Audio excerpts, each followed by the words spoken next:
Depois de emplacar uma longa sequência entre os titulares do Santos, Vinícius Anocelo perdeu espaço com Orlando Ribeiro. O meio-campista não entrou um minuto sequer nos últimos 3 jogos do Peixe. Nesta segunda-feira, após a goleada de 4-1 sobre o Juventude, o técnico comentou sobre a ausência do garoto. Segundo ele, a ideia ao tirar o camisa 25 foi deixar o time mais ofensivo. Hoje a minha preocupação maior é com quem não está no time, né? A gente tem que realmente estar sempre conversando, a gente tem que estar sempre orientando. E o Zanocelo saiu da equipe porque nós achamos que nós precisávamos atacar um pouco mais de meias e atacantes. A característica dele é diferente, né? Isso não quer dizer que ele não vai ter mais oportunidades. Como eu falei, todos do grupo vão ter em algum momento a oportunidade, eu não sei dizer quando, mas eles têm que estar preparados. Por unanimidade, o Comitê de Gestão do Santos aprovou a compra do volante Vinícius Anocelo, emprestado pela Ferroviária até o fim de maio de 2023. No dia 22 de agosto deste ano, os 6 membros do Comitê de Gestão do Santos, Andrés Rueda, José Carlos Oliveira, Dagoberto Oliva, Rafael Leal, Renata Angopia e Tomás Corte Real, se reuniram e votaram favoráveis ao investimento para comprar o atleta. No acordo assinado com a Ferroviária em junho de 2021, o Peixe teria de desembolsar 2 milhões de euros, cerca de 10,53 milhões de reais na cotação atual, para adquirir 60% dos direitos econômicos de Vinícius Anocelo. Com o aval do Comitê de Gestão, o presidente Andrés Rueda deve apresentar em breve ao clube de Araraquara uma proposta para negociar os termos e as condições de pagamento. O GE apurou que a Ferroviária ainda não foi comunicada a decisão do Santos em comprar o volante. Lembrando que esse ano, Zanocelo já recebeu sondagens do Sevilha da Espanha. O interesse de um clube europeu? Na verdade, eu fico muito feliz com isso, né? Por causa que isso diz como o trabalho está sendo bem feito, então para mim é muito gratificante. Mas o meu pensamento hoje é no Santos.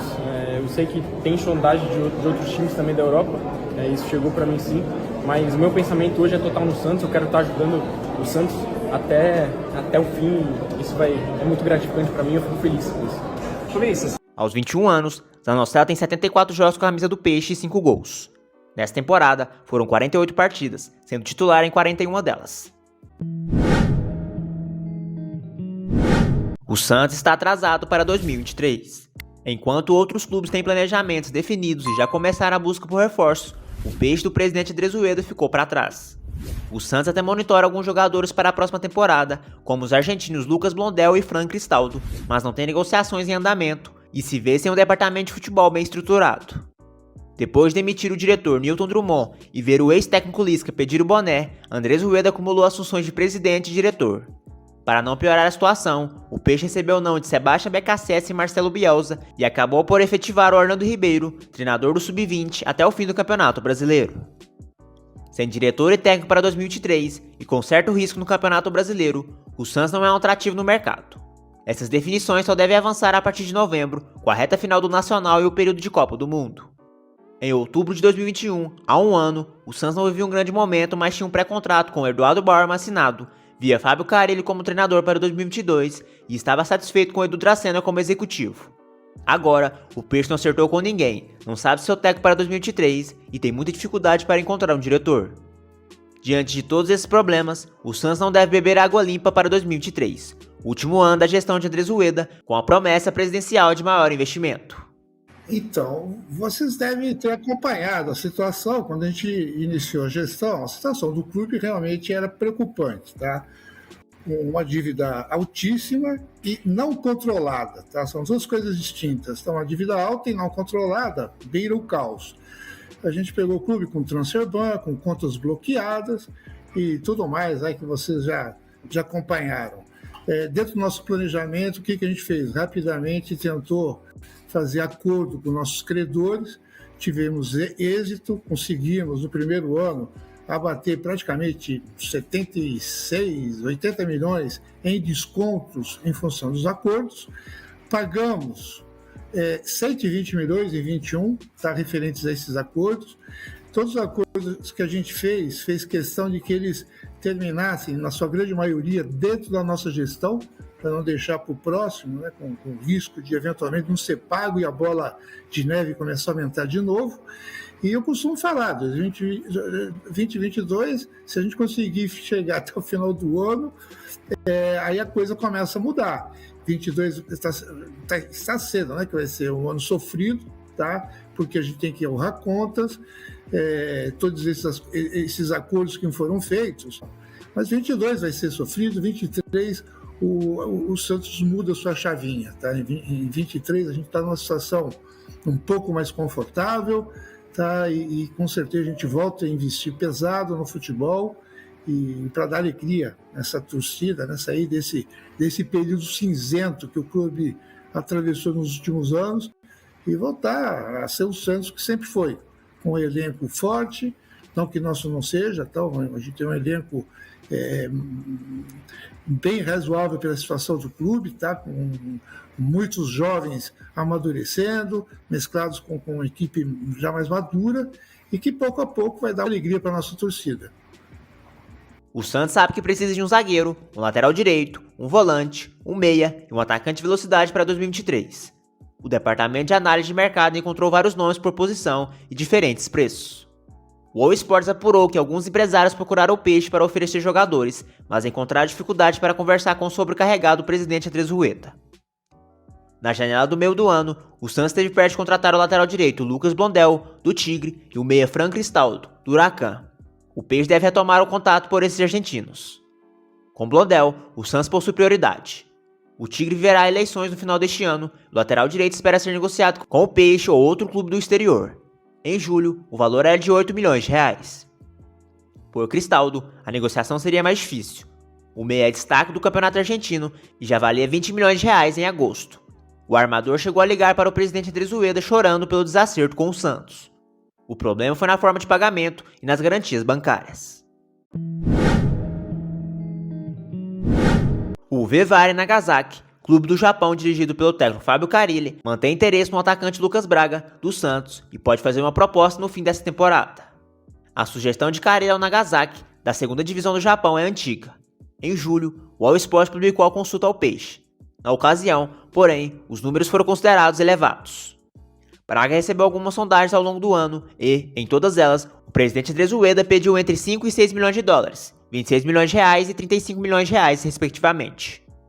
O Vivare Nagasaki acredita que, depois de um ano irregular do atacante de 25 anos, o Santos pedirá menos. O Peixe afirma que só negociará a Braga se a proposta for acima do valor de mercado. Com contrato até 2026, Lucas Braga tem 152 jogos pelo Santos e 14 gols marcados. Ele é declaradamente torcedor do Peixe desde a infância. O presidente Andrés Rueda atualizou os torcedores do Santos sobre o atual momento da construção da nova arena para o clube. O prazo para a apresentação ao Comitê de Gestão e Comissão era setembro de 2022, vencido na semana passada. O mandatário do Peixe explicou que o clube estava aguardando o retorno da W Torre com o projeto final e o cronograma para a apresentação. Rueda prometeu realizar nos próximos dias uma apresentação ao Conselho e, em seguida, uma assembleia será realizada. Abre aspas. Tanto o Conselho quanto o Santos precisam entender. O CG, comissão, estão de espectadores. Fizemos a reunião, se montou um cronograma. Estava previsto para setembro apresentar um novo modelo para o CG e comissão, a nova adequação, para ser discutido e, uma vez aprovado, trazer para o Conselho. O prazo era setembro, não aconteceu, não foi por falta de cobrança. Hoje recebi a informação que os arquitetos passaram para a W Torre o novo cronograma. Então, vai ser marcada entre essa semana e a outra a reunião. Ficamos na dependência da W Torre, explicou Rueda. O lance Diário do Peixe apurou que a reunião entre a W Torre e a Prefeitura de Santos foi considerada muito positiva por ambas as partes envolvidas e o resultado final foi de muito otimismo para viabilizar a construção. Os técnicos da Prefeitura e da W Torre foram os principais envolvidos na conversa. Na visão do mandatário, após a aprovação do Conselho, é primordial que o projeto também passe por uma votação em Assembleia Geral dos Associados, já que a obra impactará o clube por muitos anos. Pelo cronograma, a ideia dessa equipe de trabalho é começar já em dezembro, começar a vender espaço, cativas, tal, no estádio. Para fazer isso, eu não abro mão de uma assembleia dos sócios, tá? Quer dizer, isso aí é uma mudança que vai comprometer o clube por 30 anos, 20 anos, sei lá quanto tempo. Então, ela tem que ser referendada pelo que os sócios querem. Sobre a nova Vila Belmiro, inicialmente orçada em 250 milhões de reais, o projeto precisou passar por readequações e teve o custo ajustado para 400 milhões de reais. Andrés Rueda já havia explicado que a medida foi necessária devido ao aumento dos preços dos materiais para as obras e as taxas de juros. A W Torre, com pandemia, com aumento do cimento, do aço, aquela primeira proposta colocada há 1 ano e meio atrás não fechava as contas, tá? Não se achava investidor disposto a colocar dinheiro no projeto com as taxas de juros e tudo mais que veio em função desses aumentos. Então, o que a W Torres fez nesse período?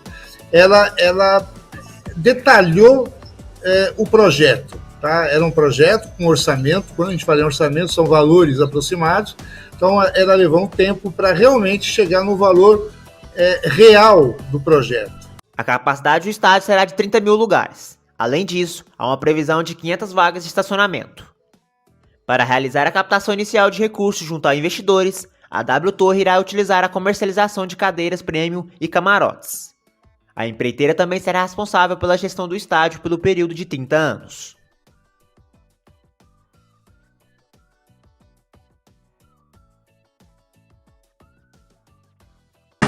Mais